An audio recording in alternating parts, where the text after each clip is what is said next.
Merry Christmas, everybody!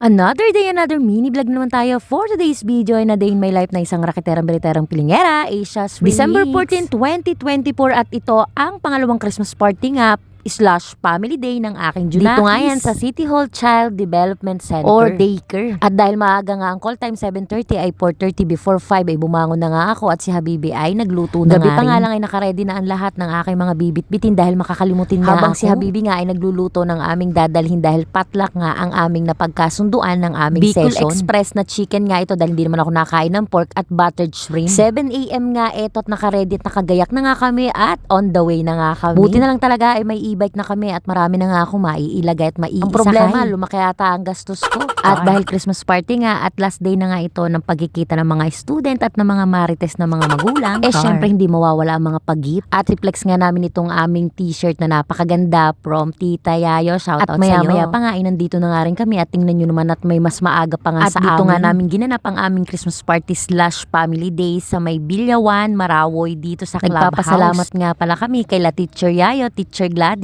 at sa mga judges at sa aming host na napakagaling. Late na nga itong aming table dahil galing pa sa work ang may-ari nga nito at shoutout sa iyo, talaga namang hindi ininda ang pagod at puya at talaga namang go na go pa yan ang president namin. At syempre nagpapasalamat kami sa mga co-parents namin na talaga namang game na game din at talagang nag-prepare talaga. Dahil nga mga bata pa at daycare pa lang naman ang mga estudyante, talagang mga magulang ang mangunguna or mamumuno sa mga ganito talagang ganap lalo na kung daycare pa ang mga Junakis nyo. At bago nga itong December 14 talagang ilang araw din kami nag-practice sa aming presentation. Nakakatuwa nga ang bawat magulang dahil talaga nakikikooperate at talaga namang updated. Baga kong naipasok sa daycare ang Junakis ko last year. At dahil 2 years old lang siya that time, magti 3 years old lang siya, kaya naman ulit siya this year. At dahil magpa 5 lang siya next year, November pa ang birthday niya, kaya naman uulit kami dito kay Teacher Gladys. Hindi pa rin kasi pumasok sa cut-off ng pasok ang kanyang age, kaya naman, or ang kanyang birthday, kaya naman talagang uulit pa rin kami. Kaya total of 3 years nga kami dito sa daycare dito kay Teacher Gladys, kaya naman mahal na mahal sila ni Teacher Yayo ng aking Junakis. Kaya nga ngayon pa lang pinapaliwanag ko na sa Junakis ko na hanggang next year na lamang niya makakasama sila Teacher Gladys. Dahil nung unang pasok nga ng Junakis ko, siguro naman halos lahat tayo naka-experience na ang Junakis ay umiiyak talaga at gusto kasama tayo sa loob. Napakalaking pasasalamat ko talaga sa mga teacher nga ng Junakis ko dahil ang laki talaga ng improvement niya kahit mahiyain siya sobra. Anyway mga karimix, balik nga tayo dito sa program. Habang hindi pa nga kami nag-i-start ay may pinakanta nga itong aming napakagaling na host.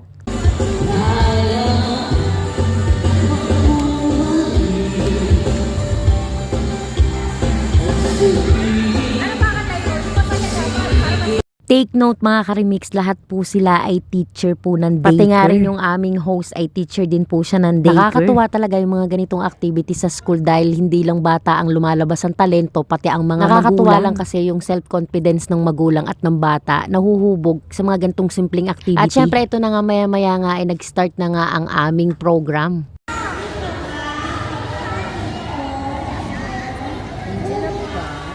Nag-start nga kami syempre sa panalangin. Hindi pwedeng mawala sa activity or program. Kailangan magpasalamat sa Diyos unang-una sa magandang panahon na ibinigay sa amin yung araw na yan. Nga doon mga karimix ay nagpapasalamat din kami sa napakaayos at matagumpay na program. At syempre pagkatapos nga ng panalangin ay sinundan ito ng pagkanta ng ating pambansang awit.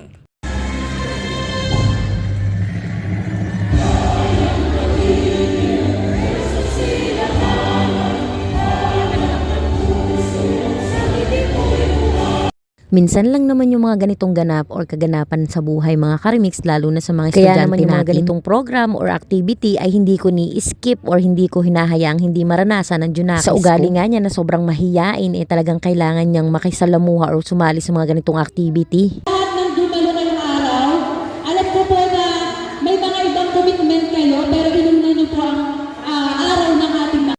At syempre hindi pwedeng mawala itong pa-welcome ng ating mabuti at napakagaling na teacher. O di bang sip-sip? Salamat ng marami teacher sa pagiging mabuti at pagtsatsaga sa aming mga junaki. Alam naman natin na talaga napakahirap maging teacher lalo na ng daycare. Alam natin yan kung gaano kahirap mag-handle o mag-alaga ng isang bata. Paano pa kaya yung ganito karaming bata? Kaya naman kudos at saludo kami sa mga teacher dyan, lalo na ng teacher ng mga daycare. At sa pagpapatuloy nga ng program na to, ang mga palaro ay hindi mawawala, hindi lang sa magulang, pati sa bata. Diba nakakatuwa talagang panuuri ng mga bata at ng mga isip bata.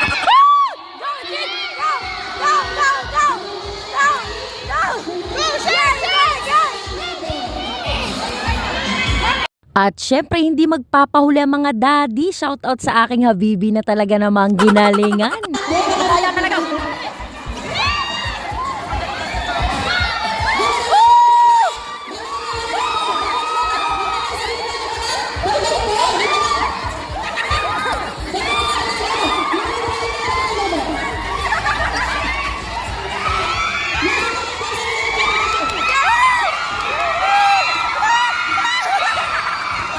Hindi lang talaga bata ang nag-enjoy, pati ang mga magulang. Kaya naman maraming salamat sa lahat ng magulang at syempre sa ating mga teacher. At sa mga bisita. At yun lang muna for today's video. Maraming salamat.